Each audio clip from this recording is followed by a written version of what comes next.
This we're live already. Yeah, we're live.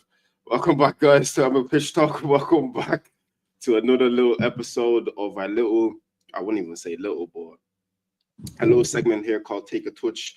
I didn't realize there was people actually kind of waiting because we got lost in a little bit in conversation of what we were talking, what we were going to discuss on the pod today. But yeah, to everybody that's in the live right now, honestly, we really do appreciate you guys. If you could like, comment, and subscribe, do all that great stuff as well, that would really help us out. There's a couple of topics I really want to get into with the guys today, and I hope you guys that are watching as well will get involved also. But I would introduce my co-host. As always, we have Pato. Give a round of applause for yourselves. And last but certainly not least, as always, we have Big H. You're still doing this. Fella's not even out of your team yet. He hasn't even officially signed. I haven't even seen him holding the picture with the jersey yet. Still doing this over last week. But yeah, no. Anyways, we'll get into the whole Gyokeres situation. But first and foremost, I want to chat to Pato about this whole Ekitike situation. You guys are spending money as if like you're the only one that have had money before.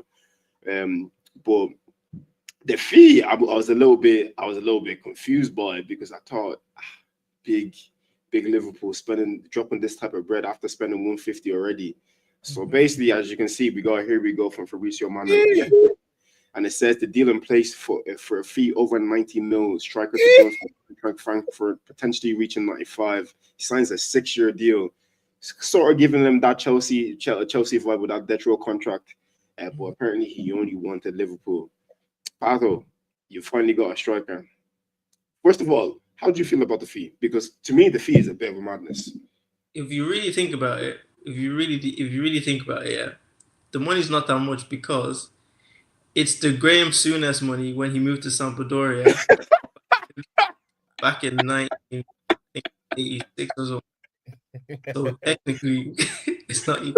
No, the fee, bro. What can I say? Ronaldo was going for 95 million a couple like 15 years ago. Now people like Ekitike. Look, the market is the market. What can you do? If Madueke is 52 million, well, how much should Ekitike? Well, listen, Brian Mbeumo recently signed. I think it was confirmed today. Recently signed for Man United. They signed them for a total fee of 71 mil, which kind of makes me feel a little bit better about the Madueke deal because 71 mil for Brian Mbeumo. Don't get me wrong, but I do think Mbeumo was a superior player to Madueke, but 71 mil. And I'm pretty sure the guy had like maybe a year left on his contract as well, if I'm not mistaken. Like he didn't have to. For 20 league goals, usually I don't know who you buy for 20 league goals. That's kind of that you're gonna get a decent deal. And Man United, everyone knows they're desperate. So any team they're gonna go to try and buy the players, they're gonna rinse them. Like it's the Man United tax. When's the last time Man United got a bargain? Never. That I can remember. Bro, until Fergie left Man United, I've not gotten a bargain deal where I've actually thought, damn, they actually got that for a decent price. Like I remember when Fergie was there, they were getting people like flipping Phil Jones. You remember when the hype was about Phil Jones? I know he's a bit of a laughing stock now, but when he was at Blackburn, he was up there. People were talking about him. And when they signed him, they didn't sign him for that much money. I thought, damn boys, that's actually a good deal. They signed Anderson as well, Louis Saha, picking up all these type of players for not too much money. But no, yeah, the Bremer deal definitely makes me feel a lot better about the Madueke one. But I don't know, 95 mil. Yeah, but okay, first of all, it's 95 million euros, which is like 80 million pounds, and that's even with the add-ons. Without the add-ons, I think it's. Let me even find one from Ornstein, but I'm pretty sure Ornstein said that it was only 69 flat fee, like 69 mil flat fee. And then with the add-ons, it can rise up to a little. Yeah. See, there it is. So to San Hugo Ekitike 79 mil. Well, he said 69 fixed fee, 10 million bonus on successful LFC in 20 below 95 mil. Let's just okay. See, when he breaks it down like that, it doesn't actually look too bad. But I think when Fabrizio just kind of put out there and I see 95 mil, I said, how are you not spending this type of money? It's people are not doing the conversion as well. Like 69 million is not bad. The 10 million on top in bonuses is if he hits certain milestones, he scores a certain amount of goals, plays a certain amount of appearances, wins a trophy, blah blah blah. Yeah. which means he has to be basically like a success almost to get to that big fee. And if he does end up being a success, then the money doesn't matter then at the end of the day. Do you know what I No, mean? absolutely, no, absolutely agree with you on that. But are you as a fan, are you happy with this as a Liverpool fan? Do you think Ekitike can do something for you guys, or do you potentially see maybe like a Darwin? Because him and Darwin, it's build wise, they're kind of the same in it. Because Darwin tall, skinny, you can say athletic as well, kind of moves Uh, pretty wellish. No, I think there's completely different profiles, man. This guy actually has a football brain, and he has he does, and he has this decent decision making. I think Yeah. he's more obviously he's skinnier than Darwin. He's a little bit lightweight, so you might Yeah. have to start getting in the gym and all that. But from like a technical point of view, he's way more technical than Darwin. And I didn't really know about him that much. Maybe I heard about him. How many comps have you watched in the past Oh week? yeah, now. But the problem with that is when you watch comms, they're only showing the good stuff. I haven't Yeah. watched him in a 90 where he's had a stinker. So, but from what I've seen in the compilations and stuff like that, he does seem like he's technically gifted. Um, he beat a man. He's got pace. He's got the height. So I'm pretty happy with the signing. He is basically what Isak was 3 years ago, but who knows what he's going to turn into. I don't know if he can ever get to that level, but I also think Liverpool are planning for the future. Salah is not going to be here forever. Yeah, no, You know what I absolutely. mean? So this guy comes, he doesn't need to hit the ground running straight away. He doesn't need to be a 30 goal striker right now, but he does need to be that in 2 years when Salah's gone, for example. Do you know what I mean? And even with this, we're not done yet. We're still looking for a left winger as well. We're not done, bro. Like, I am mesmerized by what by what is going on. And this Richard Hughes and Michael Edwards, when they make signings, I'm not really gonna argue because from what I've known of them the past 6, 7, 8 years, most of the signings bang. So I'm not gonna say anything until it's like shown otherwise. For me, it's probably going to be a success because these Liverpool people they don't mess around, especially after getting done over with the whole Darwin Nunes deal. They wasted money. You didn't really get done over. It just didn't pan out as how he did. And but you know me, I'm a big Darwin fan. Anyways, he did give you a 30 plus goal contribution campaign as well. Do you know what I'm saying? Like that one hasn't been a complete failure. You just wanted them to be a bit more successful into it, like with scoring, because some of the chances he has missed, I'll say, i.e., two seasons ago, that Luton game where he was just missing chances upon chances. I think there was a game against Chelsea as well where he missed like 4 chances or he hit the post Hit like the 4 times or something like record. that. So, like you know what I'm saying? So I can't really say you got done over with the Darwin Nunes one. It's just a bit unlucky, mate. You know what I'm saying? But as a footballer, like when you see like the really really good footballers, yeah, like because everybody can't be a Messi or Ronaldo where you're like an absolute maverick. But people like De Bruyne, people like Fabinho or Henderson, bro, they just do the basic. Obviously, De Bruyne to another level, but they just do the basics so well. Like De Bruyne will never misplace a 10-yard pass, and you'll have like 110-yard passes, and all of them will come off, and people will be saying he's amazing. It's because he does the basics well. I feel like Darwin, bro, the basics he wasn't even doing it half well. Like, I think he was, to be honest about it. He was constantly, because you have to. I know he wasn't finishing the chances, but you have to give the man some sort of respect for constantly getting in those positions. I know the finishing was woeful, but imagine missing 4 shots, but you're still willing to run and still willing to get in the end of a ball when he could easily drop his head and just say, you know what, f this, it's not my day today, blah blah, and just start acting the fool. But he keeps fighting. yeah, but okay, but he keeps fighting, but he's still losing. You keep fighting, but there's no end product with it. Fair enough. You have a heart and you have work rate and all that, but that doesn't mean anything. So basically, we would just keep him and he would just be working hard, and we would just be not winning things because he's working hard. Obviously, Ekitike, I feel like at least minimum the basics, the tap ins, he will put them away. Darwin Nunes, bro, you don't even understand, man. Some of the chances he missed, like that 23-24 season, we should have won the league, bro. He fucked it. He absolutely fucked it. Imagine now we were playing PSG Champions League when we were doing penalties. You're a striker and you're missing penalties. You are a striker. Like what's going on here? Do you know what I mean? So nah, man. Everybody has a bad day. Everybody has those days, Parker. You have Yeah, to but you can't. That's a bad day. This is a bad years, man. And enough is enough. And he won his trophies. We cannot take that away from him. And he had some big moments as well. But it's too obvious and it's too what we're trying to achieve with this Annie Slough fella and all the money we've spent. Imagine spending all this money now for Florian versus putting stuff on the plate for you. Frimpong is overlapping, and this guy is just missing chances. We don't have time for that, man. We need someone that's gonna at least put the simple chances away. I think Ekitike is gonna do that, man. And for me, another black brother coming to my team. I love to see it, man. A lot of black guys in there at Liverpool.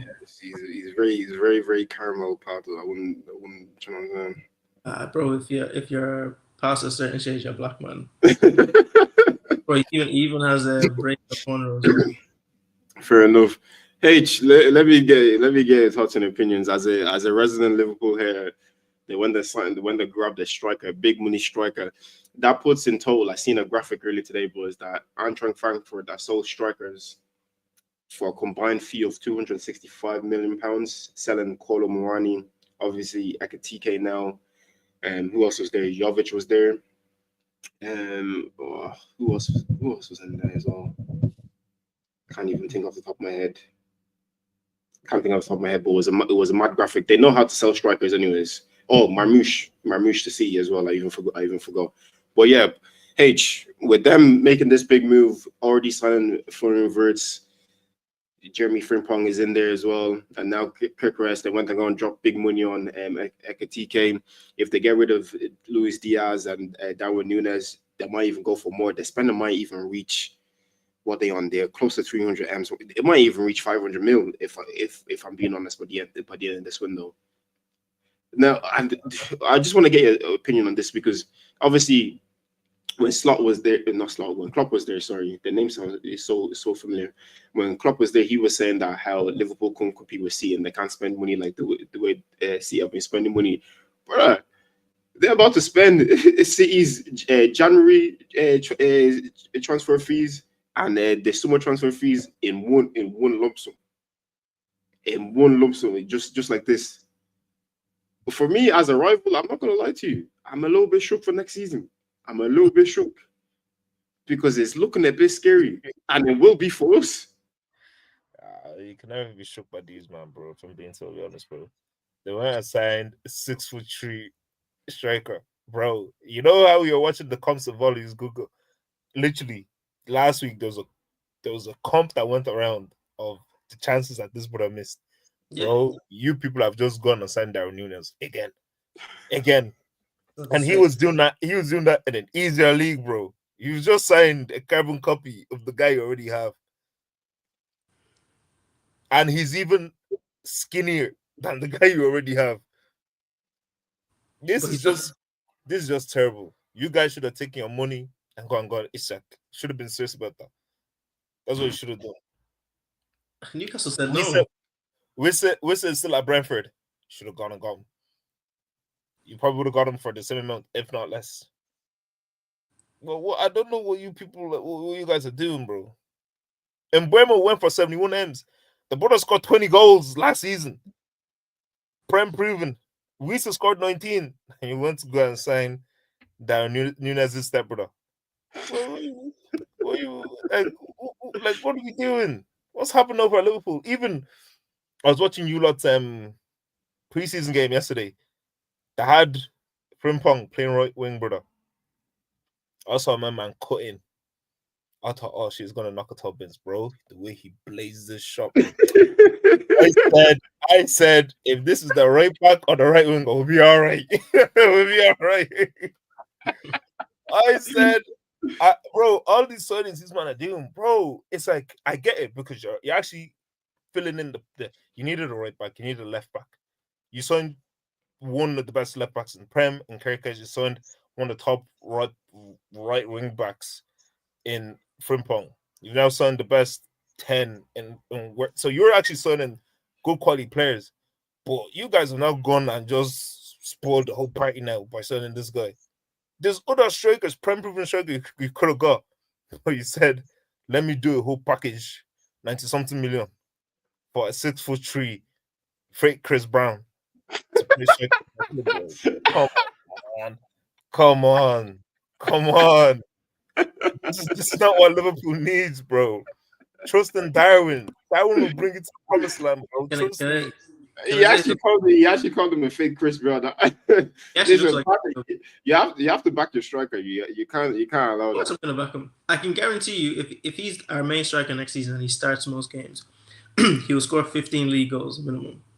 Guarantee you. Bro, so with Darwin? You know, he hasn't even scored 15 league goals in the Bundesliga. I know. Yeah, but he's playing for Liverpool now. He's playing for a big boy team. Wait, so he hasn't scored 15 goals in the Bundesliga? He scored 15 goals last season, no? No, I don't think so. I'm pretty sure he did. No, I don't think so, bro. Give me 2 seconds. So, because if he hasn't... He scored 15 goals, 8 assists. In how many games? 33 games. It's like a 1 and 2 for goals, and then he got nearly 10 assists. He's all right. Are you trying to tell me that Darwizi can't produce this? He can't. It's not bro, about... Darwin is not putting the chances away. Anybody would do better. I'm telling you. And the chance creation.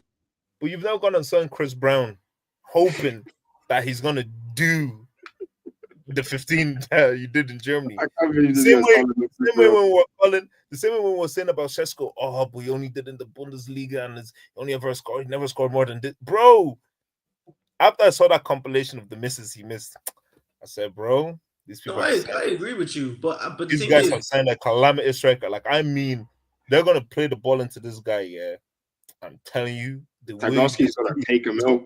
There's gonna be a hole in his foot. I'm telling you. See when Wirtz is whipping that ball into him, yeah, and the touch is now bouncing up to his head. Bro, this is not the striker for you lot, man. It's not the striker. You guys need it because you guys do well with your kind of small in stature striker, like your Firmino, your Jotas, and stuff like that. Even with like Fowler, Owen. Even look at Salah now. Suarez. If you look at Salah now, you guys do well with small stature. That's the make a model of your football. There's a 6'3" guy. It's not going to help you. It's not going to help you. It's a different dimension we're bringing. First of all, Suarez and Sturridge are 6 foot. So and they Suarez is 6 foot. Suarez is 6 foot. He's like 5'10", bro. No, he isn't, bro. Suarez is not 6 foot. Suarez is 6, bro. Definitely the same height as Patrice Evra. He's 182. 6 foot, or like nearly 6. He's 6 foot. It's 5'11". It's not 6 foot. It was all the same. It's even 5'11". That means it's 5'10". it's 5'10". Oh, he's actually like, why does he look like a midget? He looks like a midget on the pitch. Bro, that's just football, man. Like, football is just distorted, man. When you see these people in person, they look different. Look, all I'm saying is you guys do with people that are, okay, let's say 6 foot. This guy's an extra 3 inches taller than him. The dimension of what Ekitike is going to bring for you lot is not... I just don't see how that molds. Because even with Darwizi, bro, it didn't mold well. Do you get this is what I have on the screen for you guys now. This is career stats per season. Obviously, 21-22 for Rams, had 11 goals. Then 22-23 for PSG, had 4. But that's PSG. And plus, they had the invincibles on the squad at the time. Messi, Neymar, they're all there. So that's no fault of his own. For Frankfurt, in that 23-24 season, 4 goals. They just see the season that just went past. His best season, 22 goals. You see that 22 goals, yeah. That's what I'm guessing. That's what we're basing the reason to buy him off. And look, it can work. It might work. It might not work. But clearly, these people at Liverpool know what they're looking for, and they know what type of profile that they were looking for. How many? Or do you think that Newcastle told them 160 M's, 180 M's for Isak, and they said fuck that? Yeah, probably. But Isak is better than him. It's not even a debate. But you have to buy what is available. And if they think, but that's what I'm saying. Is it's like to buy what's available. Why not just go and get Wisa? Bro, nobody wants Wisa, bro. The guy scored 19 goals in the Prem For Bro. Brentford as well. for Brentford, bro. Okay, but even look at the name, bro. Who was like we said? You see, these guys don't want to win. You guys don't want to win. Bro, you could have got Prem proven. He has 3-4 years of Prem ball under his belt. How He's old a is he? proven goal scorer. Take him for 60 M's. He's Why like are you 40. going? Why are you going to Germany to pull, bro? I'm telling you, I know I saw that guy on stage 2 weeks ago when Chris Brown was performing in Dublin, bro. I know I saw him, bro. He was there doing backflips and all up through the year. Well, you saw him when he was performing up in Manchester, no? Or Birmingham. Bro, you saw him too. Guy, this is not the way to go for you lot. Just how you guys play and how I've seen you guys play over the years. Your bet were He's smaller. 28. We says 28. He's too old. We have obviously Liverpool. It has to be a certain age. You need to have certain statistics behind you before they can even consider you. And he clearly has that. And Isak had that as well. But Isak wasn't available. This guy has a good injury record. The last striker we had, Jota, that can actually finish chances, was always injured. So at least this guy will mostly be available most of the time. Salah is in his creating bag with his crossing and all this type of stuff. You have this 6'3" fella who's going to be finishing those chances. If you think, yeah, Salah and Vert's creating for you and you're the main striker, you're not going to score goals, bro, you shouldn't be a footballer then. He's going to score a lot of goals with the people that are creating for him. The Frimpong as well, overlapping. Kirkes has a good cross on him as well. There's going to be a lot of chances for this guy. Can this fella head the ball? I hope so. Bro, it's not even part of his attributes, man. But he's tall. Bro, all these tall guys don't know how to head the ball, bro. Šeško, they don't head the ball in Germany, bro. Harry Kane is the only one that heads the ball in Germany, bro. Bro, this is Peter Crouch regen for Liverpool, man. He uses the bang-in headers for us. Don't worry, man. Don't worry. Don't be hating just because your club hasn't bought a striker. Don't be hating. We have one. His club just don't want to let him go. I'm saying, see, you have to work smart. You have to work smarter, not harder. Go on. No, you know what? No. I'm not getting that from you guys because what you tried to do last week is basically try to twist Newcastle's arm. You try to say, give us Isak or we're gonna sign your top target. And they said, okay, go be signing him then. Yeah, and that's what you did. But in fairness to you, shout out to you guys for splashing the bag, man. It's just that the way you're splashing it, bro. Don't worry. FFP will come for you. Don't worry. They're looking at you. They're watching you. We haven't spent money in 2 transfer windows. Don't worry. And we just won the league and won the Champions League. Don't worry. FFP. We'll be all right, man. They're looking at you. At the end of the day, if you're making all these signings, you have to win. If we don't win the league, it's a failure. It's a calamity. This is ridiculous. It's more than calamity, brother. I don't know. Yeah, but I'm very confident that we will win the league. This is probably the first year that I'm like, yeah, I think, yeah, because the year that I also thought we would win the league and was after we won the league with Klopp. But bro, they gave him no signings. At least now they did. They gave him Adrian and Tsimikas. Who Tsimikas, the Greek scouser, bro. Slot at least has. This is like they gave him a war chest. They said, "Yeah, go win that league back to back." This is going to be the first time Pep Guardiola is going to go two seasons without a league title, and Arne Slot is going to be the one to do it. Arteta, I don't know for my man. I don't know what's going on with him, but him too. He needs to win a trophy.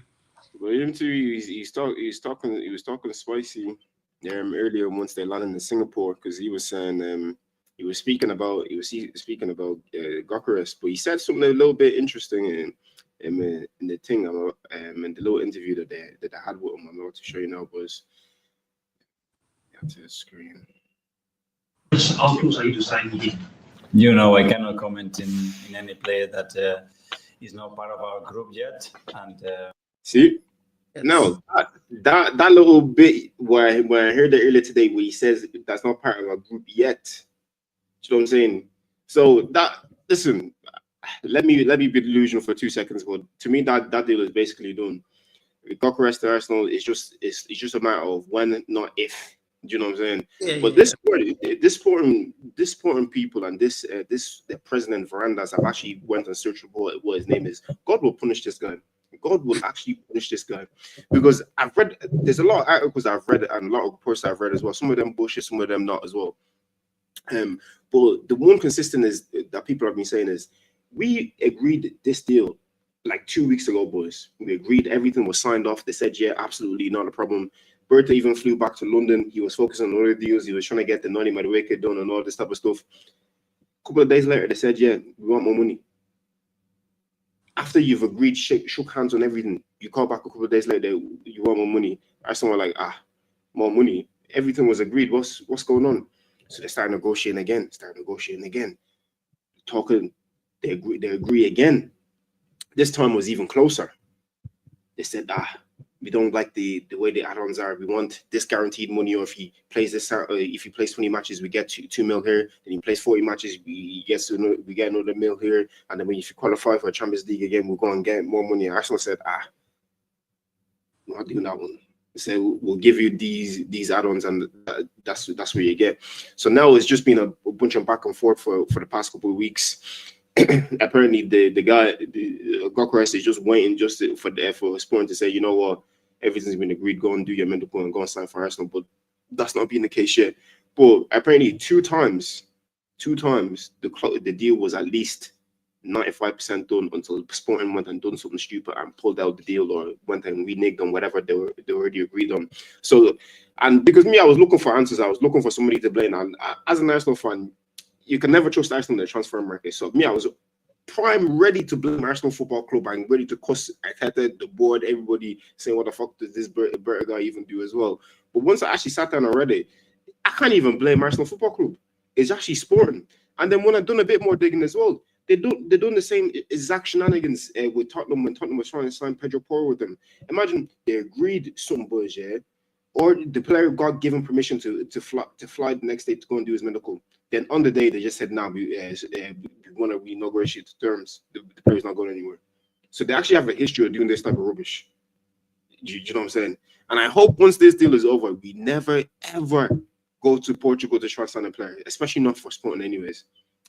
I don't even want them to go to Benfica, because Benfica will pull our pants down and make us play a fucking 100 mil for some player that's only had like 15 games where he's managed to score like 2 goals or something like that. You know what I'm saying? But this deal, yeah, I just want to hear the here we go, so I could just forget and put in the back of my mind. Because boys, I'm not gonna lie, I am tired. I'm actually tired of talking about the whole striker situation. I'm tired about hearing, he's not going to make it in the Premier League because he's only scored all those goals in Portugal and he looks clunky. His first touch is a bit heavy and blah, blah. He's not going to get the space. Tarkowski's going to take him out. And, you know what I mean? These prime defenders are like Prime Maldini and Nesta and all this type stuff that he's not going to get any chances and all. Like, I'm just tired of hearing it. I just want to see the fella hold up a Arsenal jersey and let's just forget about it and start moving on to other targets. Like, genuinely. But what Arteta said here in this interview, where he said that I can't talk about players that are not part of the group yet, gave me hope that this guy's on the way. It's just a matter of when, not if. Do you know what I'm saying? And I honestly believe as well, if we get this guy in, say we're able to ship out a few players as well, say in a miraculous world where Arsenal go and sign Eze and go and sign Rodrigo as well, bro, I'm saying, yeah, you need to go and win the league. I'm saying I'm not expecting any less. At least you need to win the league, or you need to win the Champions League next season. Semi-final is not going to cut it. I'm not gonna clap for you if you make another semi-finals. I could not give a damn. You need to go and win. You need to go and win something. FA Cup and the Carabao Cup is not going to suffice. I've been saying as well. This guy next season is going to have to win a minimum of two trophies. And the reason why I'm going to say he's going to have to win a minimum of 2 trophies because we've been starved for so long. Say we get knocked out of every other competition, and we just win the Premier League. I'll say yes, we've won our first Premier League in 20 something odd years, but bro, that's it. Don't be too greedy, man. It's not about being too greedy, but that's it. The reason why I'm gonna say that's it is because we said the last season, like once the season was done earlier in the summer as well, we said you weren't even picking up cups along the way. You know what I'm saying? You won't keep picking up cups along the way, but if you just win a Premier League, yeah, that'd be nice and dandy. But I feel in my heart of hearts, he needs to deliver at least 2 trophies next season. He needs to deliver a big one and maybe one of the smaller ones as well. He needs to deliver at least 2. Do you know what I'm saying? Do you not think it's going to be difficult to jump from no trophy to 2 trophies? Like, at least just grab one big one first. No, if we're a top team, like all the fan base likes to say that we are, and he's a league coach and all that kind of stuff, minimum of 2 trophies shouldn't be that big of an ask for you. Because And to now this season, we would have loaded you up and given you nearly everything you would have wanted. If we have the window I have in my mind, we would have given you everything you wanted. So you can't come and say you're short on players, or we don't have this, or we don't have that. I'm expecting a minimum of 2 trophies. When I've seen other clubs be winning trophies along the way, say like if you won the FA Cup like 2 seasons ago, or Carabao Cup just this past season, then I wouldn't really mind if you just delivered a Premier League title this season. But I'm saying it now, boys. He needs to deliver at least 2 trophies minimum next season. He has to. He has to. Tottenham will win a trophy.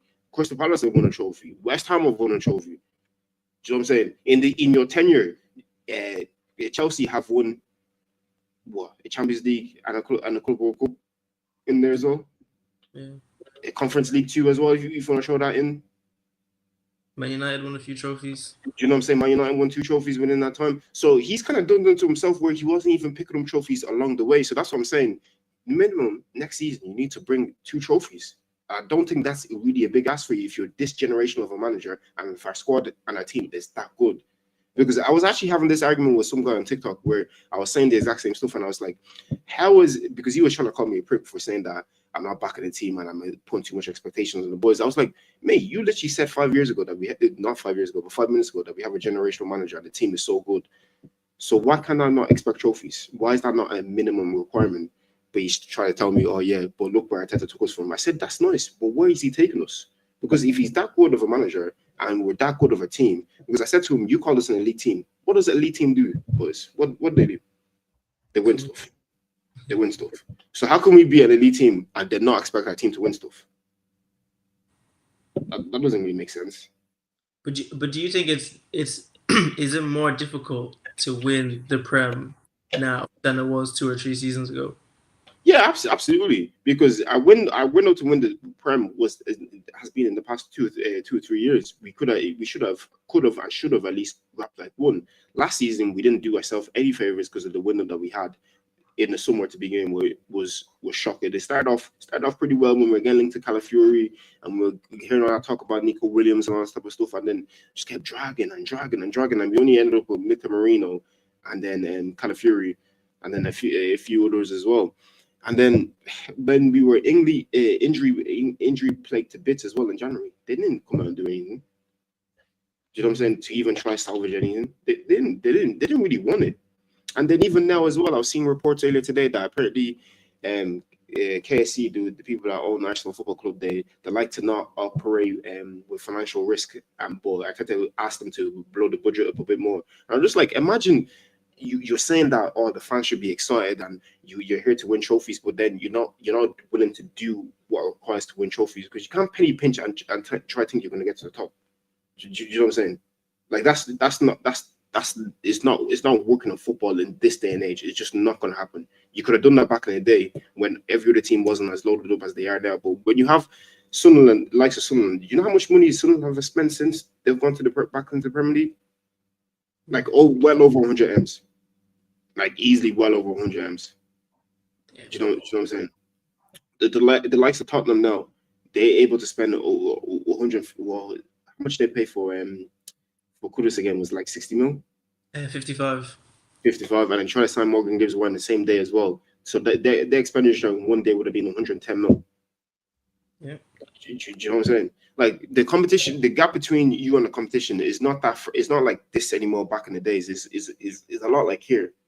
If you have 1 or 2 bad transfer windows, maybe two in a row or something like that, you get lapped.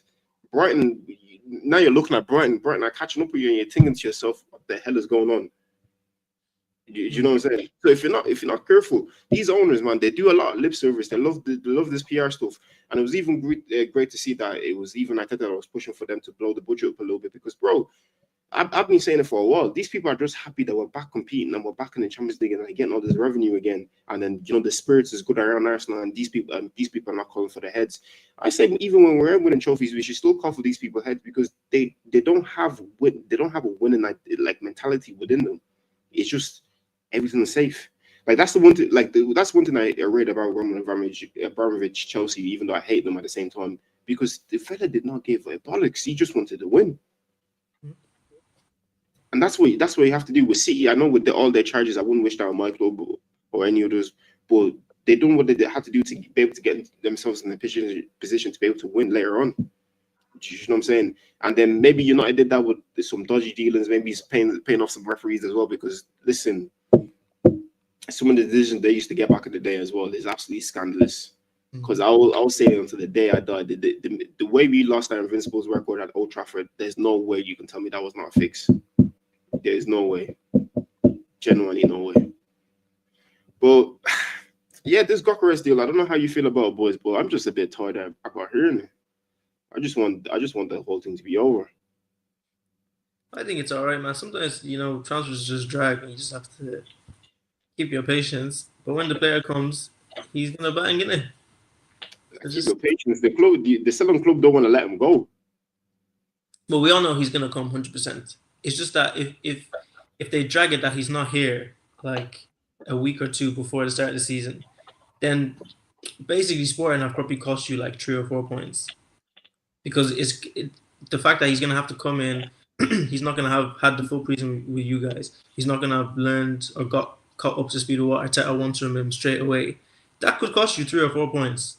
I don't think they're gonna drag it that long, and I don't even see us staying there for that long as well. If it's getting closer and closer to, let's say if another if he's not an Arsenal player in the next 2 weeks, then they're not gonna wait from him. How long can you wait? Yeah, but the season starts in 25 days. Yeah, no. You know what I mean? So that's what I'm saying. So if it takes another 2 weeks, let's say in 2 weeks from now, boom, he's an Arsenal player. Bro, he should have been with you guys for like a month. Now he's only gonna get 9 days to figure out you guys, and he wouldn't have had the preseason. Bro, they're costing you points at the end of the day, because it's more like the way I'll explain it is that it's more likely that you're gonna get more points the earlier Gyokeres becomes an Arsenal player. I don't know if it actually is gonna cost you points, but the likelihood is the earlier you get him, the better it is for you. Only God knows what is gonna happen if he comes later rather than sooner. You know what I mean? Yeah, no, absolutely. When you put like that, there's not much you can really say to it. But you need the players embedded within the squad. Let them know. Well, because you have to think about he's moving countries as well, so he needs to get acclimated to the country, to the area, to the squad as well, and finding his feet and all that kind of stuff. So yeah, I completely hear it, and it's basically down to Sporting Lisbon and that stupid sporting director Varandas or whatever his bleeding name is. He's an absolute fool of a fella, man. You love to absolutely chin him. Just let the player go. The fella says, "I don't want to play for your fucking club again." Let him go, man. Honestly. I hate to be his ex-girlfriend trying to break up with some of that fellow be throwing being rocks at your window and all this type of rubbish as well. Fuck off. You know what I'm saying? But hey, chat to me obviously as a fellow Arsenal fan as well, bro. This thing is just dragging, man, and I'm tired. Look. I'm a man in the know, as I like to say. Do you know what I mean? Sources close to me with connections to Arsenal have told me that the deal is done. Not that they're still doing data. Look, I'm giving you guys exclusive before Fabrizio, before Ornstein. The deal is done. What's your catchphrase? You have to come. If you're giving us an exclusive now, what's going to be a catchphrase? Go on, the lads. It's actually alright. I'll take it. Arsenal, go on, the lads. Deal is done. I'm telling you. Look, the sources that look, they just told me that deal is done. The only thing next to do, medical's probably going to happen this week, and then we'll probably get the big bomber Saturday next week. But he already would have been in London. Saturday next week, not this week. Next week. Saturday next week, we will get the La Bomba from Fab. So you're not even talking about this. The deal is, but the thing is, the deal is already done. It's just that the medical's gonna happen this week, and then the La Bomba is gonna happen next Saturday, because obviously we have to do all the media and stuff like that. But the deal is done. You can trust me. I'm a reliable source. I have connects in the game. You understand what I'm saying? But the deal is done. Trust me. That's why I'm not worried. I'm not worried. So why do we have to wait until next Saturday to go and hear about it? Because it's only Monday. It's only the start of the week. What do I have to wait? Like what? 10 days? See, the reason behind it is this is all a facade. Do you get me? All of this dealings with clubs and things taking a lot longer than what they need. It's all a facade. It's all to, they're not gonna let you know what's happening. They're not gonna give you a day by day update of what's happening behind the scenes. You basically say you find out when we want you to find out. That's what it is. It's all a facade. The deal is done. This is just prolonging unnecessary things right now. That's it. But as a fan, be chill about it. Like Pat just said, have a bit of patience, bro. The guy's gonna come and play for Arsenal. It is what it is. At least you didn't get Chris Brown. Shit. Who do you think? So you're saying Gyokeres would definitely outscore Ekitike in the Premier next season? Yeah. God, bro, the fella scored 97. The guy in one season scored more goals than Ekitike in his whole career, bro. What are we talking about? Yeah, but Ekitike plays for Liverpool and Gyokeres plays for Arsenal now. Gyokeres has scored more goals at Coventry than Ekitike has scored in his whole career. Which team is going to create more chances? Listen, Gyokeres can score where anyone creating a chance for him. Ekitike, they have to make a chances for him. That's the difference. Different type of ballers, bro. My ball is a super villain. Your guy's like, I don't know, them Justice League man. That's your guy. Your guy's still in Justice League, bro. My guy's Bane. Jamie broke Batman's back. That's the problem. You people are too caught up on trying to be Batman and fighting. Just focus on your football. Last year? What did you say? The only way to beat Pep is not with friendship and love. That's what we're doing over here at Liverpool, man. We're working together as a team, as a unit. We're not trying to hurt anyone. Do you know what I mean? If you have good intentions in your heart, bro, you're gonna succeed. Do you know what I mean? You man are trying to bring Bane and you're trying to bring fighters and all. Red Card FC. Just focus on the football. Look, all I'm gonna say is the way Arsenal are gonna win the league this year, yeah, it's gonna be so. I don't know what the word is. It's gonna be so like we're gonna rip people's hearts out, man. It's gonna be so diabolical how Arsenal win the league this year. Do you know what I mean? It's not gonna be it's gonna be like we'll be giving teams 5-0 week in, week out. It's gonna be diabolical. It's gonna be diabolical. I'm telling you. Listen, you don't have to believe me. You don't have to believe me. We'll see it. But what I'm telling you, it's gonna be a dark day in the Prem when Arsenal collect that trophy on May 20th or 19th or whatever day the collection of the trophy falls on. It's gonna be a dark bloody day, bro. Let me tell you the date. I've seen it recently. May 25th. That's gonna be the date. But let me tell you so. If you look at the top 3 teams in the Premier, quality wise, we're not far off each other. The title race is gonna be close. Let's be real. No one is gonna blow anybody out of the water. Because if you think that, you're just being silly. Then it's gonna be a close title race. But I feel like Liverpool has more match winners, more difference makers than the other top teams. That's why I think we're gonna win the league. Who's your match winner? Ekitike. Darwin Núñez. Is that your match winners? Why are you naming them? You name them. Name your own mouth. Name more players that we have, because you know who the match winners are. Stop acting. Luis Diaz is your match winner. Keep going. How many goals did Luis Diaz score last season? Like 7. More than anyone at Arsenal. I don't think he scored more than Marino, bro. Yeah, he did. I don't think so, bro. He scored 20 goals last season. All comps. He scored. All comps. I'm talking about in the Premier League. Bro, you're worrying about. This is the problem. Bro, I'm worried about what? The Premier League. That's the competition that we're all in, bro. I'm telling you, we have more match winners. Yeah, you're avoiding certain names. I don't even need to say the names. Look. Listen, brother. All I'm saying, like I've said, your match winners can't even stay fit. The day when we go and pick up that trophy, the sky's just gonna go black. It's gonna be thunder and lightning, bro. I'm telling you, it's gonna be a dark day. It's gonna be the beginning of summer, but it's just gonna be a dark day. I'm telling you, it's gonna be diabolical, bro. See the way we're gonna slap you lots melt at the cup, bro. Don't worry, I'll be there. Your manager is under too much pressure. If you go 2 losses and a draw, yeah, his head is gonna be gone. He's not gonna know what to do. The thing is that's all hype. Those people are not sacking this guy. Those people, they're not. But He's not gonna feel pressure internally or even externally. There's gonna be fans that are gonna be complaining. Oh yeah, I'm gonna be one of them. Say there's a couple of bad weeks in there, but trust me, this guy has a cult following. Like I've said many times, I feel like there's more people that are sexually attracted to Arteta than actually like Arsenal Football Club. This fella has like a cult around him. So trust me, he'll be fine. He'll be fine. He'll be all right. People are gonna make excuses for him anyways. As it stands now, boys, let's say everything stops today. Let's say you have Gyokeres in and everything stops today. You think Arsenal are going to win the league?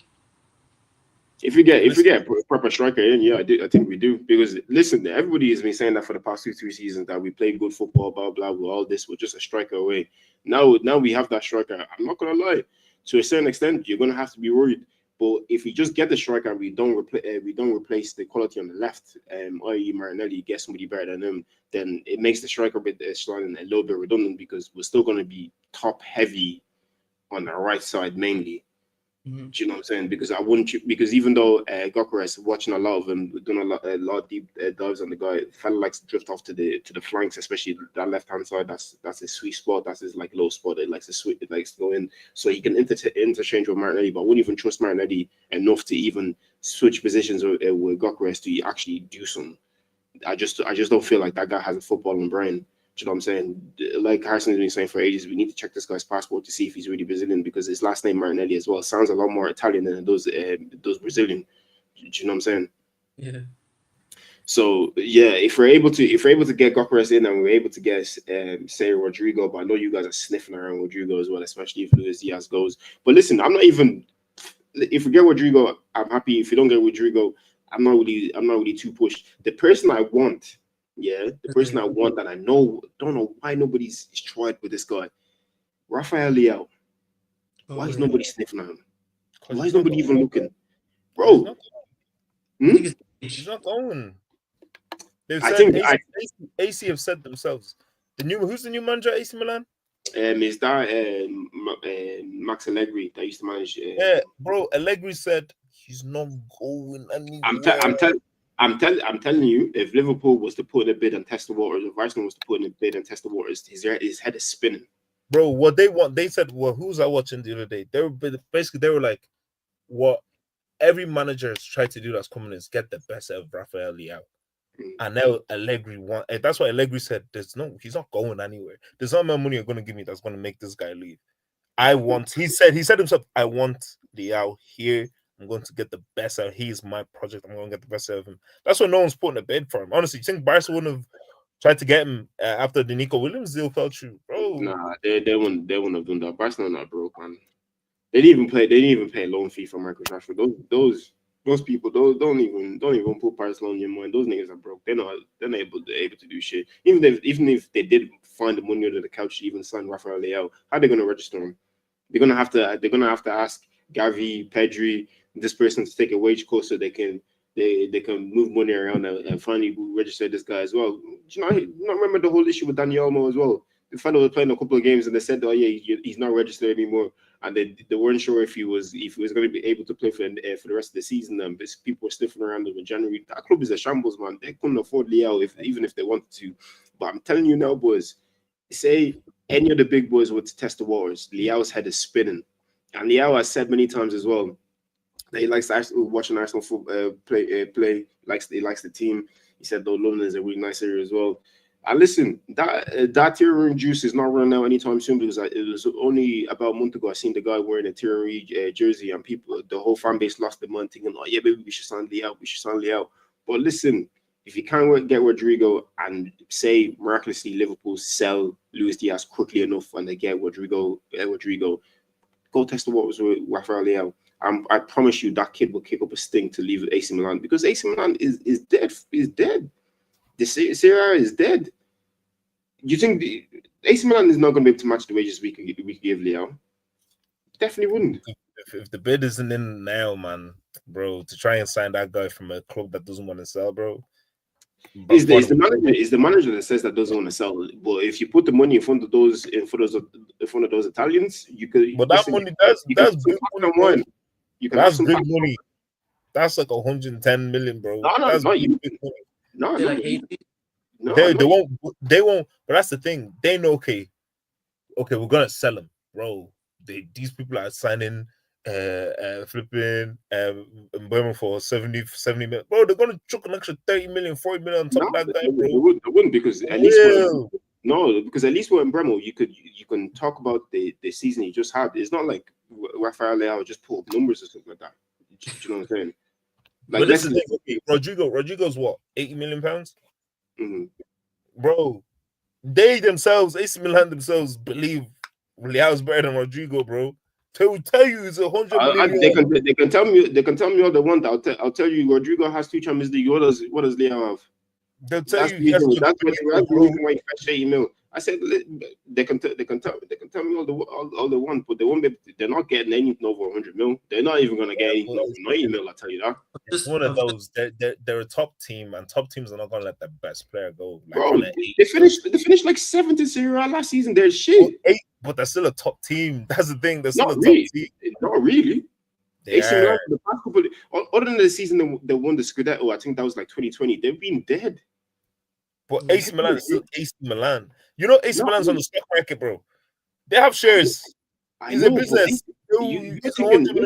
You're thinking of AC Milan back in the day. AC Milan of this yesteryear, this modern day AC Milan, they're dead. Listen, they can, but that's what I'm saying. They can be dead, but they still themselves are a top team within their league. They are not going to let the top guy. They're not going to let the top guy. They're not going to let the top guy go for less than 100 million. I'll be so honest with you. They're not. Atalanta is better than them. Bologna is even on better. par with them. Look, it's the same as like United. Yeah, right now United are not. They're not anywhere near being a top team. But in the grand scheme of English football, the name still carries weight.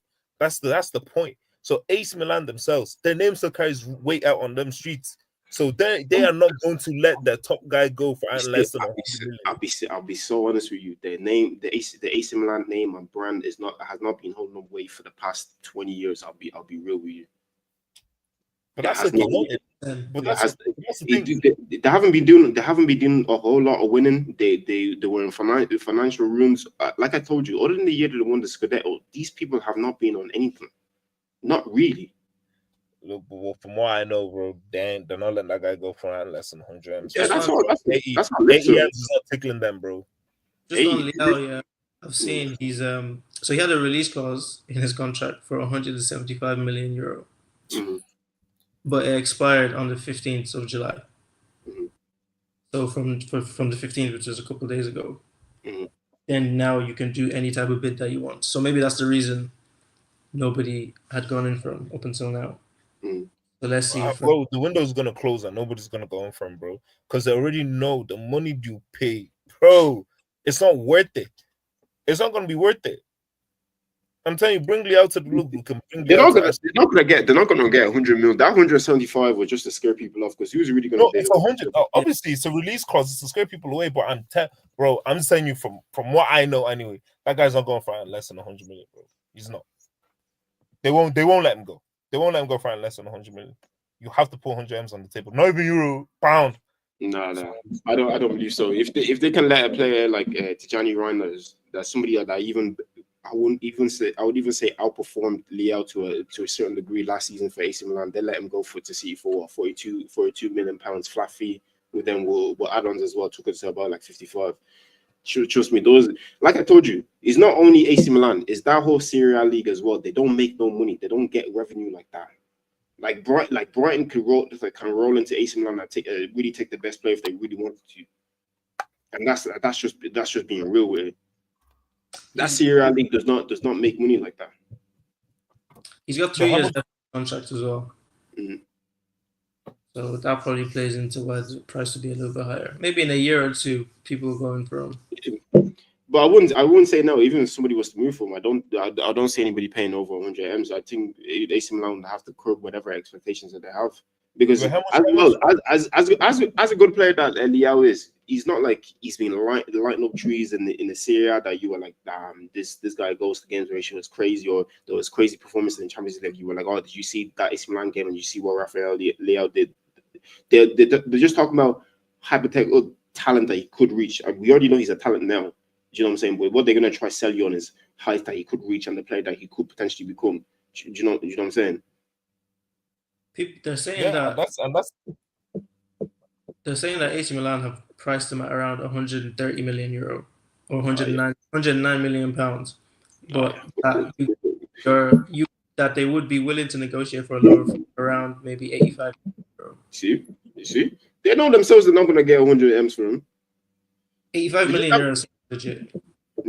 Like they know they're not going to get over 100 M's from him. They just have to give a lip service, because you can't come and say, oh yeah, we're willing to sell our best player for only 80 mil. You have to say we're going to sell him for some egregious price. Then when a club actually moves to you, you say, maybe we can do a deal for this one. You say, for you, my friend, this is what we can do, and then you go from there. You know what I'm saying? Like, no, like, bro, let's be real. Rafael Leao for over 100 M's, no. Look, all I know is, Bayern is there. They need a left winger, bro. There's a reason why clubs aren't. I have a left winger for them. His name is Leandro Trossard. They should just come and slap the 21 M's on the table. The Diaz is going to Bayern, you know. He shouldn't go to Bayern. He should go to Saudi. Let Trossard go to Bayern. He should go to Saudi. You people have been paying him peanuts, man, for like the Yeah, last years. exactly. You be signing Ekitike for they need 95 mil, but you don't want to pay one of your best players from last season. It is what it is, man. He's the one that signed his contract, isn't it? But he's gonna go. He's gonna get 200k at Bayern per week. We're gonna sell him for like 70 million. Bring in another left winger, and then maybe a centre back, and we call it a day. Okay. Yeah, you guys just have money to blow it. Bro, I don't know why people are acting. Bro, we haven't spent money in ages. You guys you're still using that Suarez money, I see. Yeah, Suarez money. Look, we didn't spend They money. still have that 50 mil from Chelsea or tucked underneath the couch for Fernando Torres from back in the day as well. They just dug that up too. Early we spent that on Jay Spearing and them, man. Was you look at shoot down and wasn't it? Yes, we're down on all them, and big time baller, man. Joe Allen and these man. Their attacker front three of Baridi, Balotelli, and Lambert. That was some the fear of God in me back in the day. He'll tell you that for free. Bro, Ricky Lambert, man, one season wonder. When I hear stuff like this, that just makes me know how good of a job Jurgen Klopp did, because we were in absolute ruins, man. That is crazy. What do you mean? That front three nearly won you the league? No, that was later. That wasn't them, man. That was all I'm saying is Ricky Lambert scored 20 goals over 20 goals the previous season, bro, for Southampton, bro. I put respect on that man's name. Just the foot. And you brought son Balotelli, Prem proven, Prem winner. Come on, bro. Don't talk like my man was some balling, bro. You signed Barini as well, bro. Do you remember Barini? That's how the fellow was going to a mental health specialist to help him with his finishing and his game over. That's how dedicated he was. Oh, this guy acts like he's in the mud, bro. Liverpool are like them posh kids that act like that from the ends, bro. You know, bro. Give it a break, bro. You came from good neighborhood, man. What do you mean? We don't want to be from ends. We want to win. That's what I'm saying. Like I was saying, you guys are too concerned about being hard. Bro, we're just normal team. We're normal guys. We just want to win, innit? And I think we're gonna win the league. But let's see. You know what I mean? Well, I wanna talk about my guy, Marquinhos Rashford. Is now transferred to Barcelona. A lot of people were saying that he didn't deserve this move. I hate, bro. I hate that shit, man. Which just made me laugh. And then one of them was a bit surprising was ex-Liverpool legend Steve Nicol that was saying that Rashford didn't deserve this move as well. I was thinking to myself, what does that even mean? Like, genuinely, what does that even mean? He doesn't deserve this move. It's Barcelona who's willing to spend the money to bring him to the club. So if they think he's good enough to play for Barcelona, who the hell are you? I think people are saying, like, with the way things has transpired, he was supposed to be United's like main guy.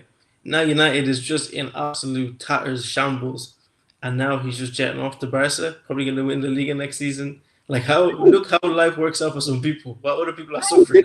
They took his number off him while he was still contracted to the club. Like, he hadn't even left.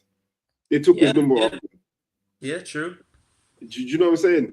And it's not like this guy hasn't actually tried to put United on the map, but he has.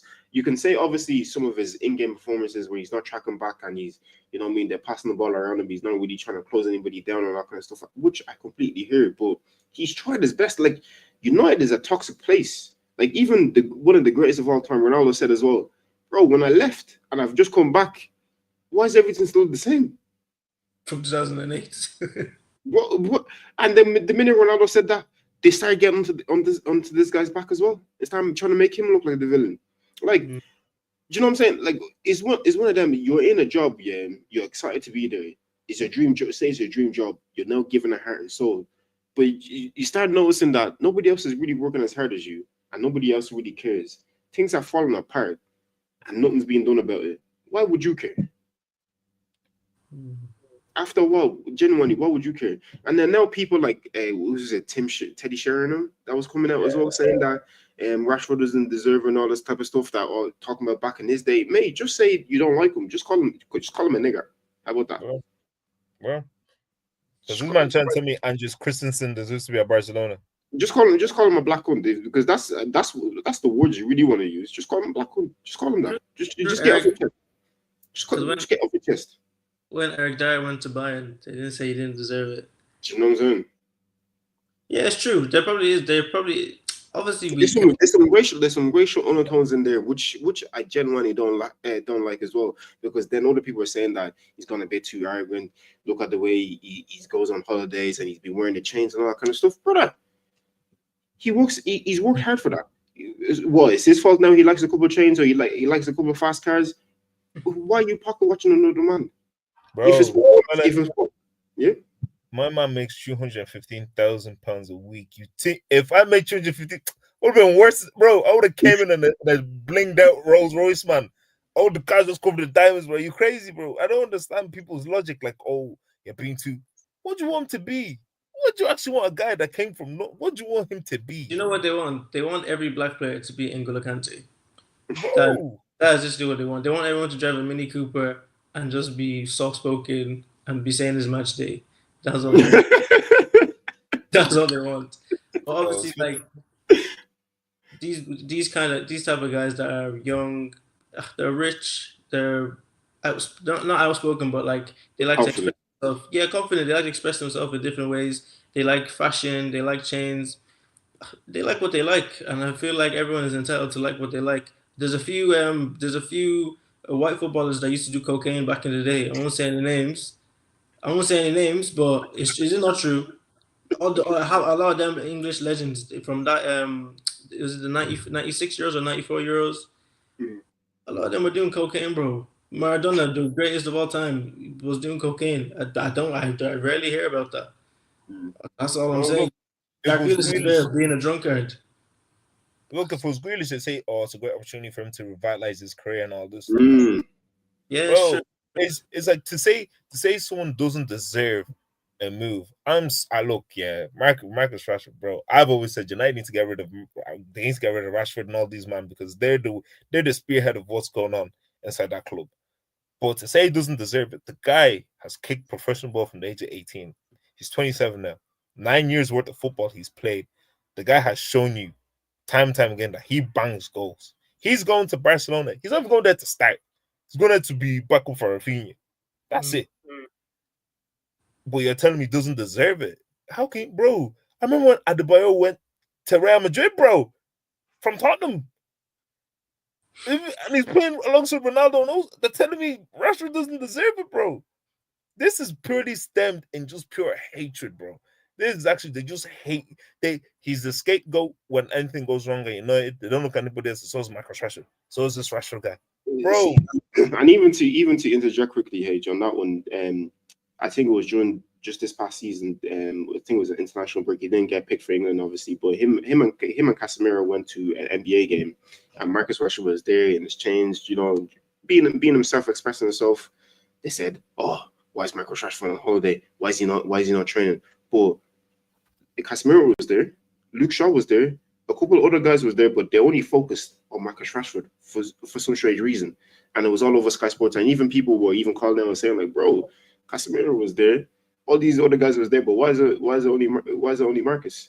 you know what I'm saying? Like for some reason, I don't know what it is. I feel like the vitriol for him has gone a lot worse ever since he done that whole campaign to help feed the kids and all that kind of stuff as well. Because I know what the media really wanted to tell him to what they really wanted to tell him was just shut the fuck up and just play football. But because he got so much support and the common people were so behind it as well, because obviously as well, if you're taking away free school lunches, that's going to affect a lot of families, a lot of low income families as well that can't afford that type of stuff as well. And the fact that he's speaking out and helping the common people, there was nothing that they could really say. Like even Boris Johnson was saying, "Oh yeah, give him a pat on the back and blah blah." I know deep down there were so many racial slurs they wanted to call this guy, but they had to bite their tongue because they would know they would have just collapsed everything if they had made a being out of it. And I feel like that's where some of this stems from as well, because he's confident, he's outgoing, he shows himself, and plus as well, he's a man of morals and principles that he's willing to speak up and fight for what he thinks is just as well,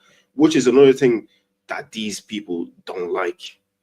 Do you know what I'm saying? And that's why I feel like at every turn they're trying to vilify this guy, and it's a bit weird as well the way they do it. Yeah, and the manager says he doesn't want him. Another team said they want him. Happy days. This is the best solution, because let's say nobody came in for him, they'll be complaining, they'll be blaming him that he's not playing for United. Bro, what can he do? He's not training enough.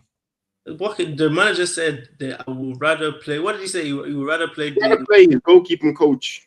Who's like yeah, instead of Rashford. So, bro, and they even took his number away while he was still at the club. He hadn't even left. Nobody was even sniffing around him. They took his number and gave it to the new signing. And you are backing the manager that kept you at 15th, lost the finals to Tottenham. That's the guy you're backing over Rashford. And Rashford he's not even complaining. He went to Aston Villa, did his thing. Obviously, he had a good half season after Aston Villa. That's why Barcelona wanted him. And he said, "Okay, cool, let me go to Barcelona." What is everybody's problem? Like, I don't get it. But the only unfortunate thing is it's actually just a loan, with the option to buy. And I don't know if it's an obligatory option to buy. So no, it's just an option to buy. They're not obligated. This nigga can be back in Manchester United in 12 months. Him and Amro will be looking at each other face to face, and they'll have to sort it out. So listen, Amro might not even be there. Yeah, imagine now it's a different manager, and he's saying, "Yeah, I want I want Rashford. Rashford is my left winger." Now everybody now. Imagine he starts banging and goes. Now everybody now says, "I have to say sorry again."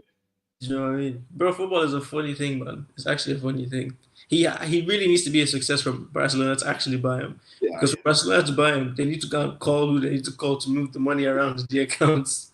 So he really needs to bang.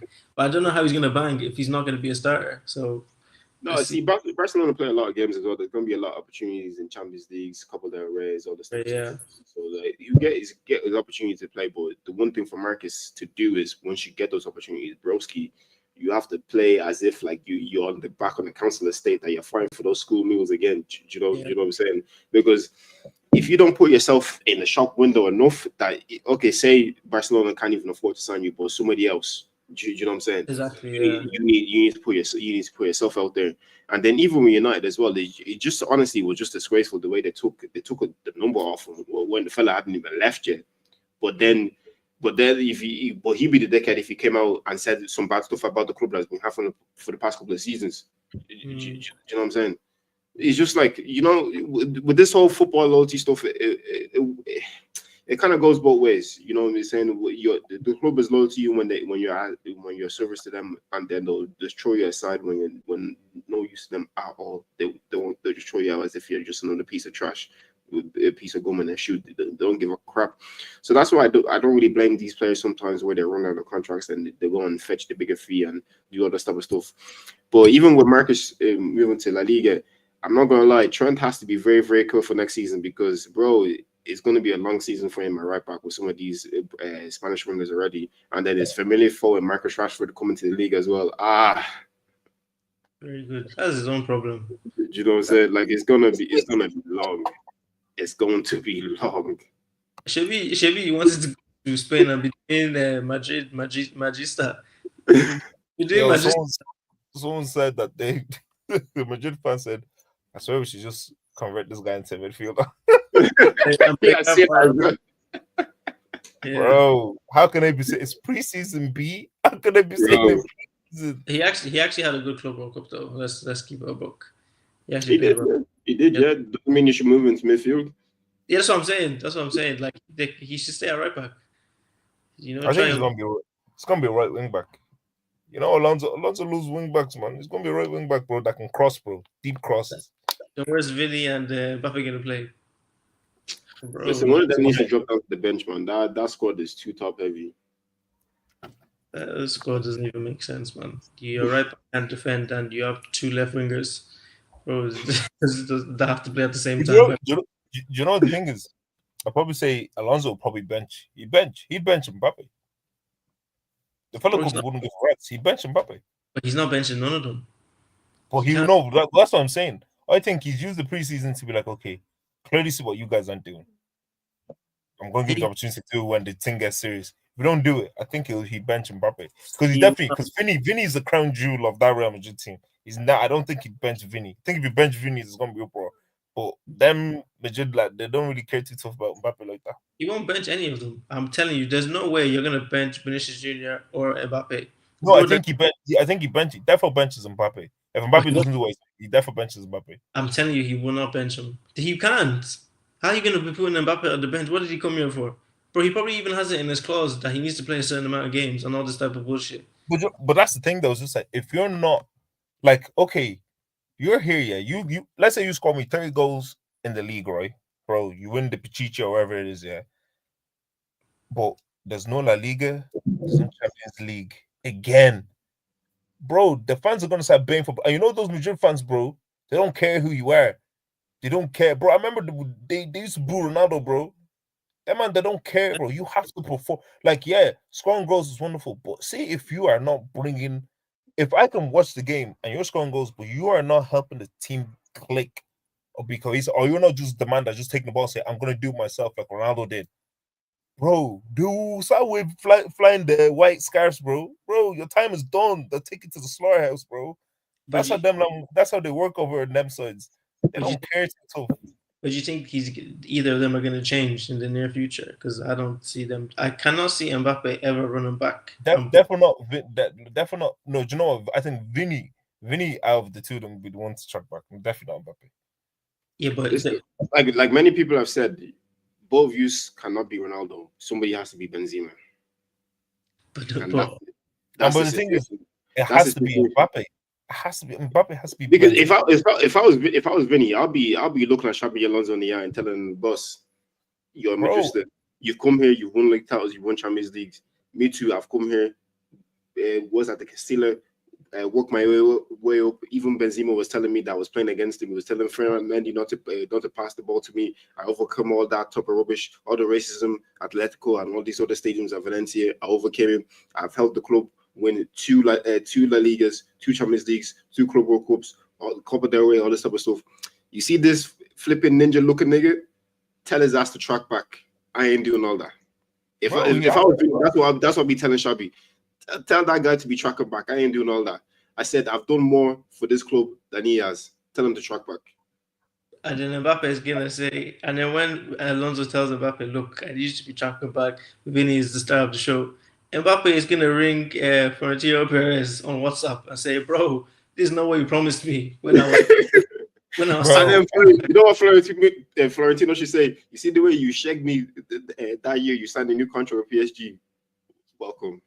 Welcome to the penitentiary, man. This is your own. If you want to play for Real Madrid, you track back or you can fuck off. Bro, that's the thing is that, bro, not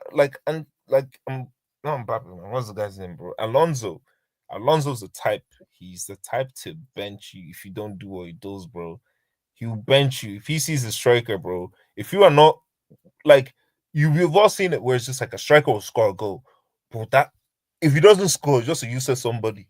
We're even a man down with you on the pitch, bro. If Alonso's seen that, you tell what was that kid's name that was scoring all the goals for them, Carlos, whatever, bro. You tell him, you tell him go and play.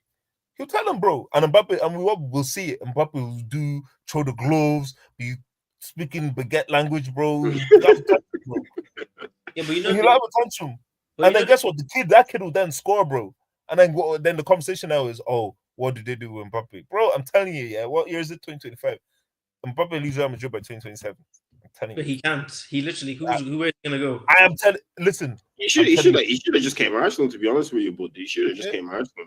Well, who has the money? How are you gonna pay the wages? Listen, we weren't gonna give him a 100 M signing on fee, but listen, we could have. Listen, I think if we signed Mbappe, we just told Bukayo, listen, big man, yeah, we know your thing, we know what you can do, but listen, we're gonna put Mbappe on like maybe 400, 450. You give us another good season, we'll put you on like 300, 350. You'll be close enough to him.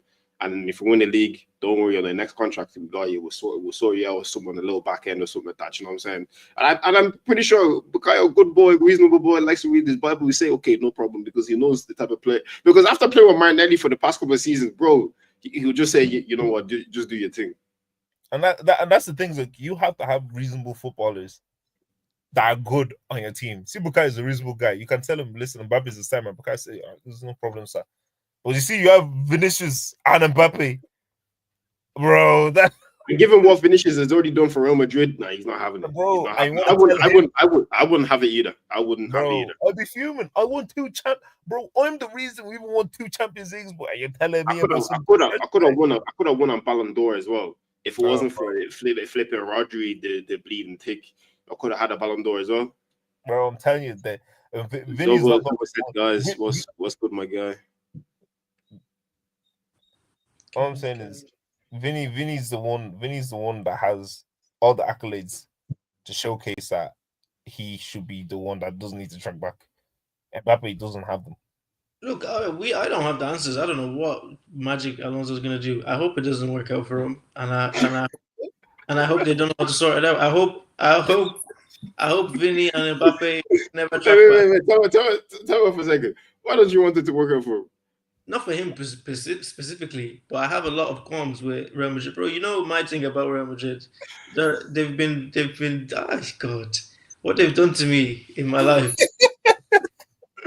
You know, I'll never forget that 2022 Champions League final. I was telling this part of God that Real Madrid were going to beat them.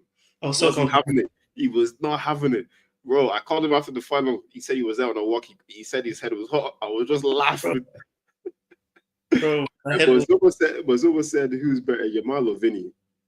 Vinny. It's Vinny, bro.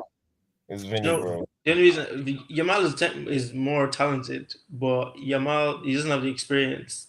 Yamal is more talented. Yeah, I say Vinny right now. Yamal, bro. Yamal is more talented than Vinny, like pure footballing wise.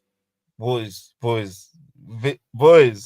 We're talking about Vinicius. You're talking about Yamal.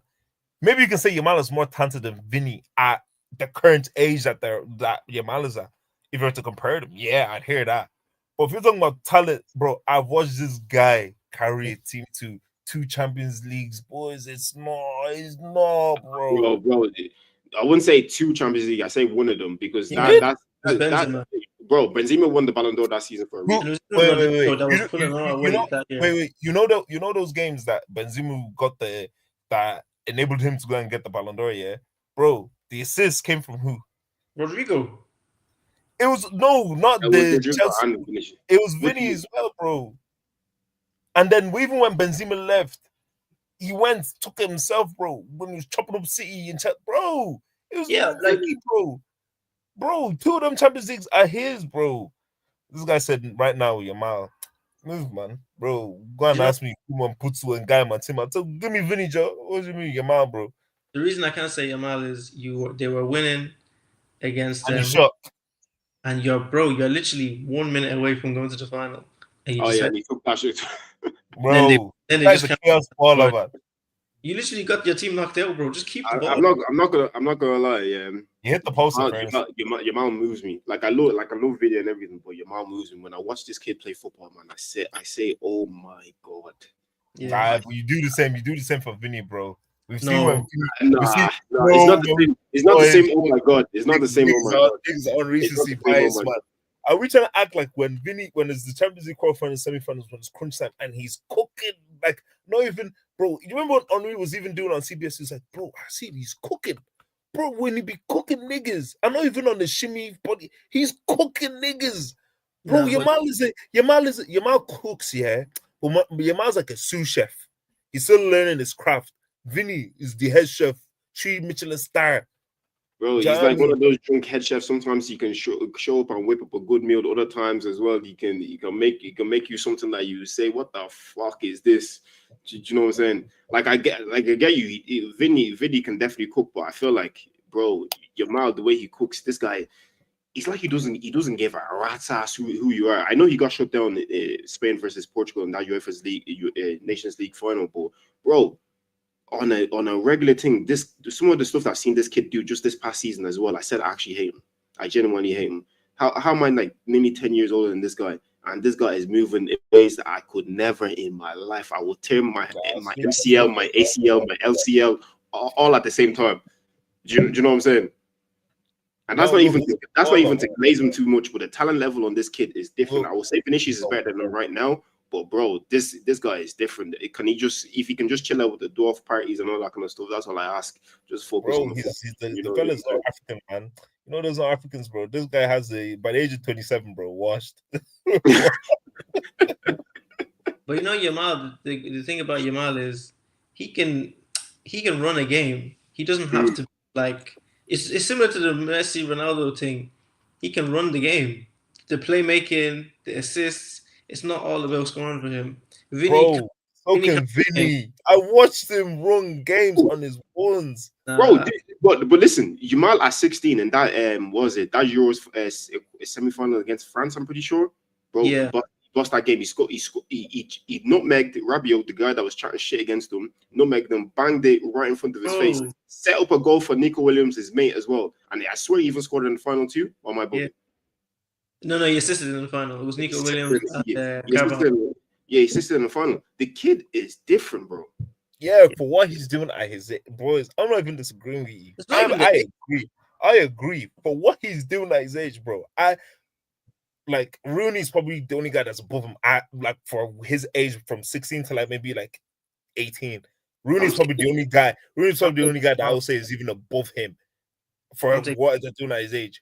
But when we're talking about seasoned Vinicius Junior, boys, come on. Let's not forget what we've seen. Let's not forget the times where we've done this after watching it. Let's not forget, boys. Yeah, but Vinicius has moments. Yamal can be moments. game The guy, when it's important, the guy delivers day in, day out, man. When it matters, bro. Imagine them. Look, even Taib said it, bro.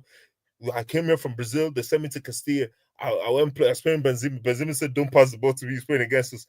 Ronaldo went and left, and I still won 2 champs.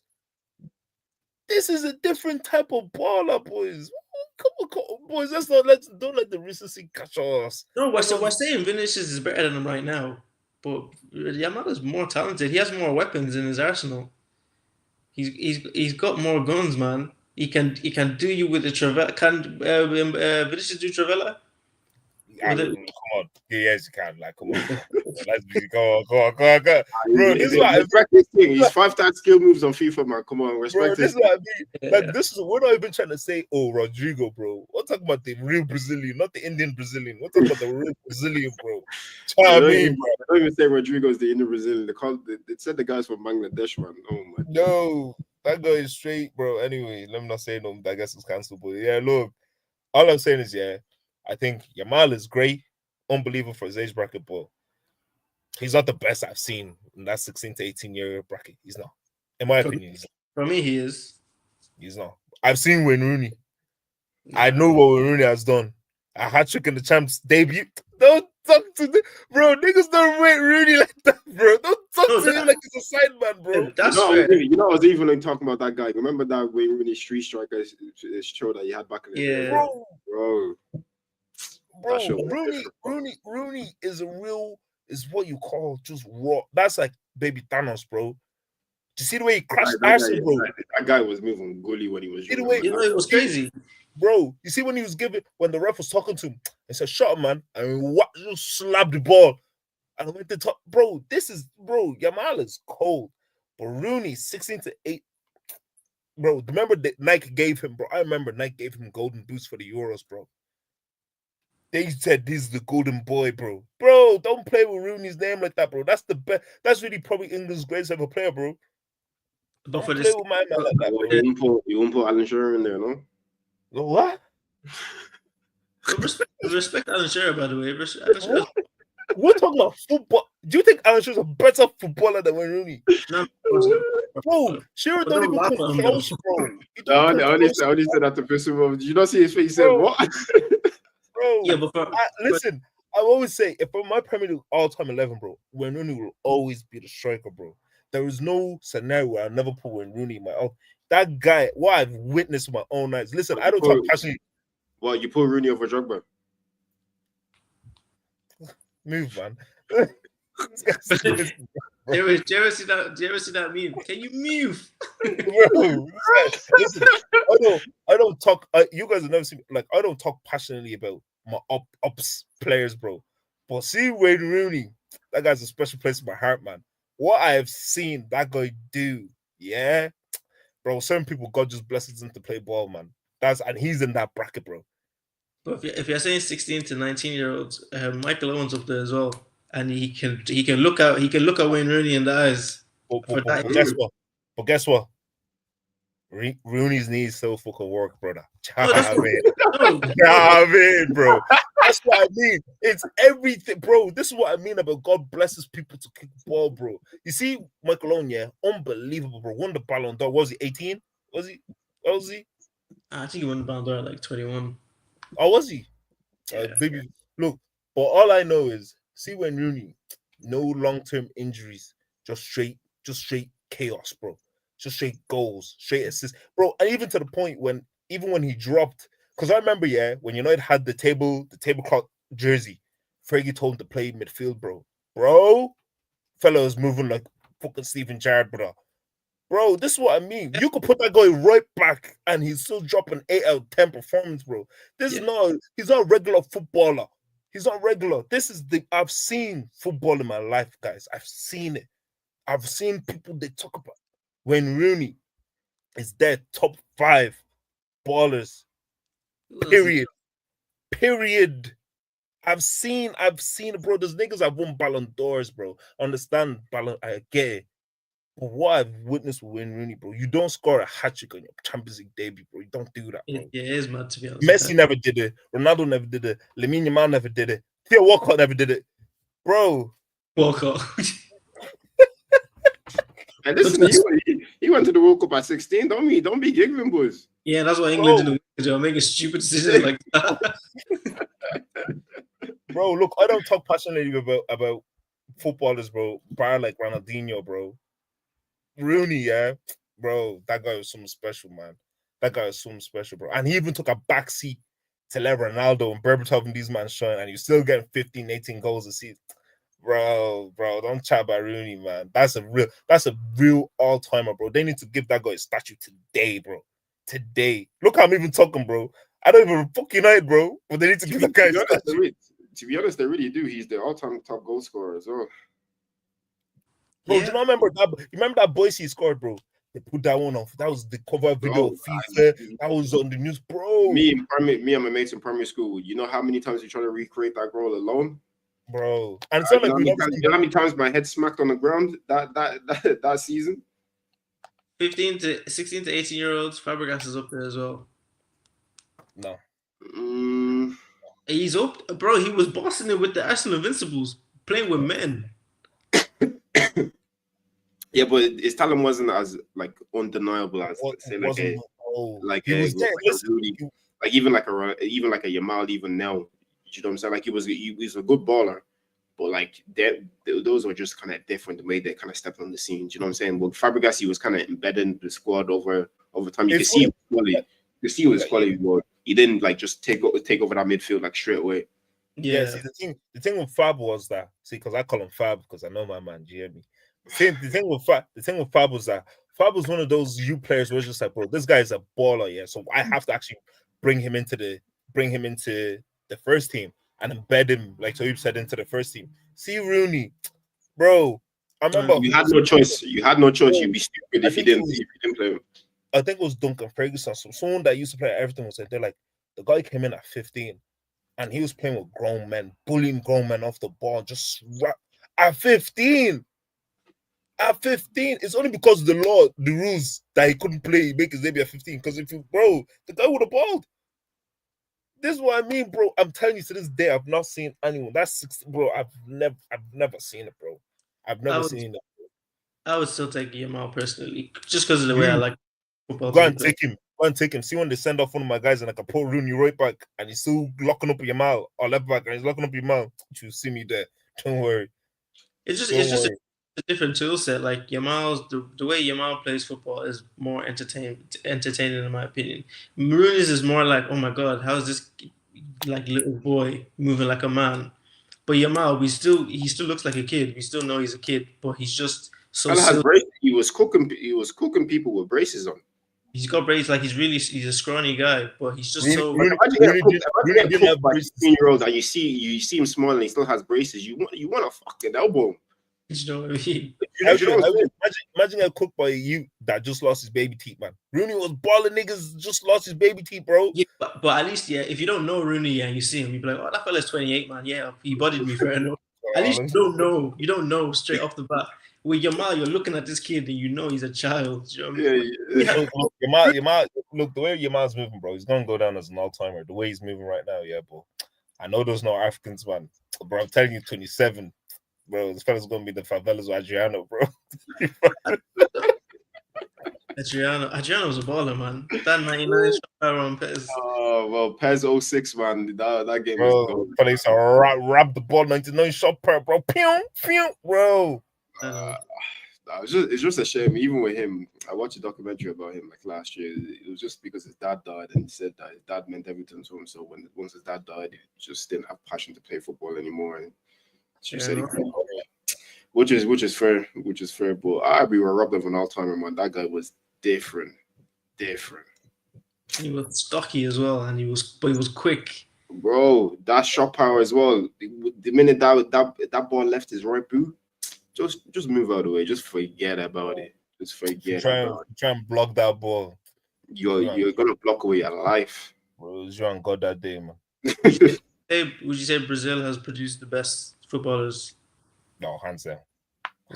It's not even close. Hands not even close, bro. You can't really argue against it, bro. Like I wouldn't even say it's not even close. I wouldn't say that because then Baguette boys. Who'll be the second closest? The Baguette boys, man. They've been making ballers, bro. They've been making ballers, bro. Zidane, Henry. Bro, even fucking Didier Deschamps, nigga. Bro, he was a baller, man. Yeah, France, yeah. Spain's up there as well. Yeah. Oh. But I say Brazil, the Brazil of that 70s to like 90s, 2000s, bro, those guys were in poverty, man. So they had to be ballers, bro. All these new age Brazilians, bro, when they have, bro, they don't care about ball. Brazil had niggas called like Socrates playing for them, and they were winning World Cups and all that. Zico and these man, like.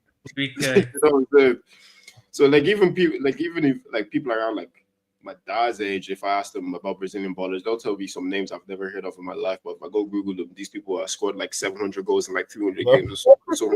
This, you know what I'm saying? Bro, crazy ballers, man. All these guys, like, bro, like Hendrick and these man, bro. You know, Brazil made ballers, bro. By the age of 28, man, they were fat. They were calling it a day. They were going to Brazil. They were just enjoying life, man. Bro, all these ballers. Those carnivals they be thrown. I don't know what they be doing, but those carnivals.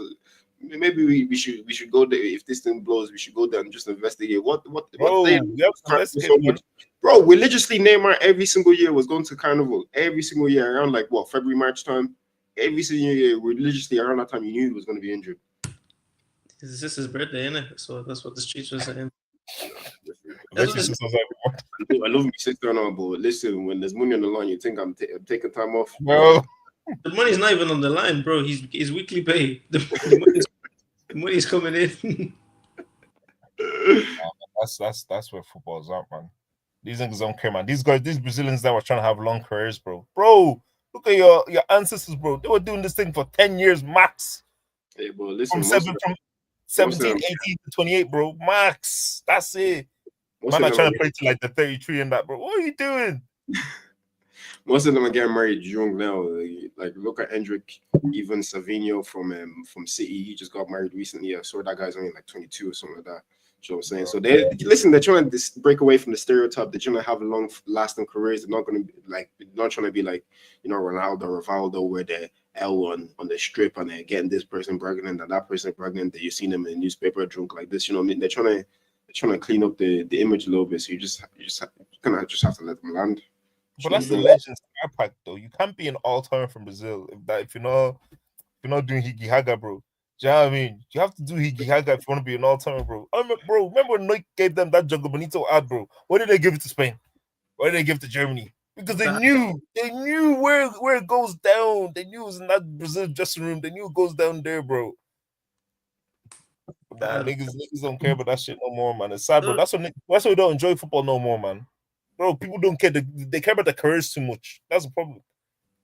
Yeah. They shouldn't care about how they make money. Bro, if you're making 100, 200K a week, bro, just save your money for you after your career, bro. Just save it. Don't be blown in now. Just save it small, bro. China white table's only like 2K, bro. You be all right. Bro, you go, you kick ball, bro. Do the rainbow. Bro, I haven't seen someone do a rainbow flick in like 2 years, bro. You can't do that now. Why? Because somebody will break their legs, man. Tagaski will clamp you. But you see what I mean? You see? These guys, they care too much about the career. I don't want anyone to break my leg. Bro, when Dino was doing and then he flick it again, bro, he didn't care. He didn't tackle him, but he didn't care. People care too much, man. That's why football's not free anymore, bro. That's why I hope Shaky bangs, bro. That guy is real African, bro. I want to see that guy jink a man, bro, and bang it, bro. He's gonna get smashed. I tell you that for free. Bro, they don't really smash players like that no more. To be honest, you can't. To be honest. Yeah, no, learn a lot and all that kind of stuff as well. Well, boys, we'll wrap it up there. There's nobody in the live right now, but I'll still say gratitude to everybody that's been in there, jumping in and out. I think the most people we had in here at one point was about like 6-7 people. So that's, you know what I mean? That's doing well. Donate 6-7 people, put £1